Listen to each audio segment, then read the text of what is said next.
राधे राधे। शर्मा जी की कहानी चैनल पर आप सबका हार्दिक हार्दिक स्वागत, अभिनंदन।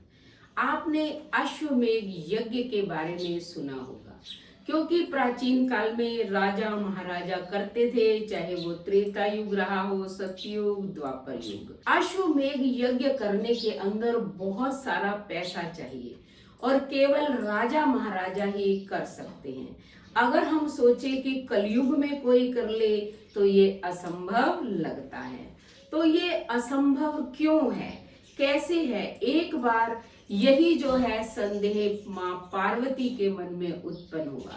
तो उन्होंने भोलेनाथ से कहा कि महादेव, सतयुग में, त्रेता युग में और द्वापर युग में तो राजा महाराजाओं ने बहुत सारे अश्वमेध यज्ञ किए, लेकिन क्या कलयुग में कोई कर सकता है? तो महादेव ने कहा क्यों नहीं कर सकते, करते हैं। उसने कहा कि मैं नहीं मानती। तो महादेव ने कहा कि ठीक है, तुम नहीं मानती तो मैं तुम्हें एक उदाहरण पेश करता हूँ। तो उन्होंने कहा कि तुम अपना ये रूप, पार्वती का रूप त्याग कर एक सुंदर सी नारी का रूप धारण कर लो। पार्वती ने ऐसे ही किया और शंकर भगवान ने एक कोड़ी का रूप धारण कर लिया और हरिद्वार के अंदर गंगा से थोड़ी सी दूरी पर, यानी कि जहां लोग गंगा स्नान करने के लिए जाते थे, उस रास्ते पर वो बैठ गई। अब महादेव ने पार्वती जी को समझा दिया कि लोग तुमसे विवाह करने की इच्छा व्यक्त करेंगे, क्योंकि मैं कोढ़ी हूँ और तुम बहुत ही सुंदर स्त्री हो। तो तुम उनके सामने ये प्रश्न रखना कि मैं विवाह उससे करूंगी जिसने 100 अश्वमेध यज्ञ किए होंगे। उसने कहा ठीक है। तो अब वो दोनों बैठ गए। सुबह लोग जो है बहुत सारे स्नान करने के लिए आए।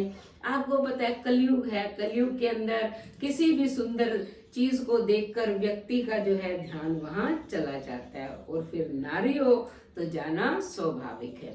तो वहां लोग आने लगे और उससे कहने लगे कि तुम इतनी सुंदर हो और ये तुम्हारा पति तो कोढ़ी है, तुम इसकी सेवा कब तक करोगी? करते करते जो है बूढ़ी हो जाओगी, ऐसे करो हमसे शादी कर लो। तो उसने कहा कि मेरा जो है एक प्रण है कि मैं शादी तो कर लूंगी, कोई बात नहीं, लेकिन मैं उससे शादी करूंगी जिसने 100 अश्वमेध यज्ञ किए होंगे। अब वो तो हैरान हो गए, क्योंकि कलयुग में कोई ऐसा है ही नहीं जिसने 100 अश्वमेध यज्ञ किए होंगे। तो लोग उससे आते, प्रश्न करते और आगे चले जाते। ऐसे करते करते शाम हो गई। पार्वती ने कहा कि देखो भोलेनाथ, मैं कहती थी ना कि कलयुग के अंदर जो है किसी भी व्यक्ति ने अश्वमेध यज्ञ नहीं किए और ना ही कोई कर सकता है, क्योंकि ये तो त्रेता युग, द्वापर युग और सतयुग थे। जब महाराजा होते थे, वो सम्राट होते थे, उनके पास बहुत सारा धन होता था, तब वो करते थे, क्योंकि उनके यज्ञ में भी बाधा डालने के लिए इंद्र आ जाता था। आपको पता ही है राजा बलि ने भी किए थे, तब भगवान स्वयं वामन का रूप धारण करके आ गए थे। इसलिए उसने कहा महादेव, कलयुग में असंभव है। तो महादेव ने कहा पार्वती अभी रुको। अब उन्होंने थोड़ी देर में देखा एक युवा व्यक्ति, यानी कि 24-25 साल की उसकी आयु होगी, वो आया। उसने देखा लोगों की भीड़ लगी हुई है, क्योंकि वहां लोग जो है आते, खड़े हो जाते, भीड़ लग जाती, फिर आगे जाते, कोई जाता, कोई वहीं खड़ा रहता। अब उस लड़के ने देखा कि यहाँ किस चीज की भीड़ लगी हुई है, तो रास्ता बना के अंदर गया, देखा तो एक सुंदर स्त्री है और साथ में एक कोढ़ी बैठा हुआ है। तब उसने उन लोगों से पूछा कि तुमने भीड़ क्यों लगा रखी है? उन्होंने कहा कि हम इस सुंदर नारी से शादी करना चाहते हैं, लेकिन ये कर ही नहीं रही है। ये कहती है कि जिसने 100 अश्वमेध यज्ञ किए होंगे मैं उससे विवाह करूंगी। तो उस लड़के ने कहा इसमें कौन सी बड़ी बात है, मैंने तो 100 नहीं लाखों अश्वमेध यज्ञ किए हुए हैं।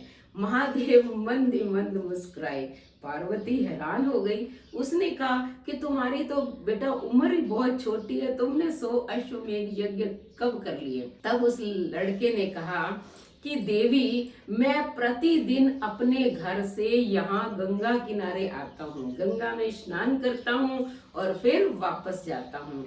तो जो भी व्यक्ति गंगा स्नान करने के लिए जितने कदम घर से चलकर आता है, वो एक अश्वमेध यज्ञ के समान होता है।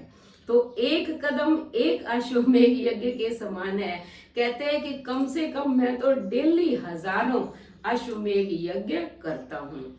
अब पार्वती भी हैरान हो गई, क्योंकि पवित्र गंगा नदी का महत्व वो जानती थी। तो महादेव ने जैसे उसने कहा और पार्वती ने स्वीकार किया, वो अपने असली रूप में आ गए और सब लोग हैरान हो गए और उनके चरणों में गिरने लग गए। जिसने विवाह का प्रस्ताव रखा था, जो उस वक्त खड़ा था, वो सब क्षमा याचना करने लगे। तो जो भी गंगा स्नान करने जाता है, अपने घर से जितने कदम चल के जाता है, उतने ही अश्वमेध यज्ञ उसके हो जाते हैं।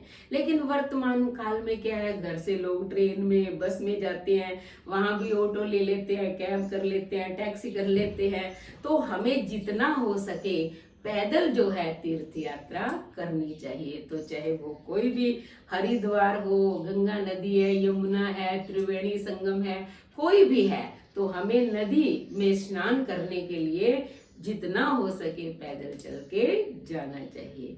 तो आप जो है इस वीडियो को देखिए और उसके अनुसार तीर्थ यात्रा करिए, फिर देखिए आपके भी कितने अश्वमेध यज्ञ होते हैं। उसके पश्चात जो है भोलेनाथ का स्मरण करते हुए चैनल को सब्सक्राइब करें, लाइक और शेयर करें, कमेंट करें और बेल आइकन के बटन को दबाएं, ताकि ऐसे ही अच्छी अच्छी वीडियो का नोटिफिकेशन सबसे पहले आपको मिले। धन्यवाद।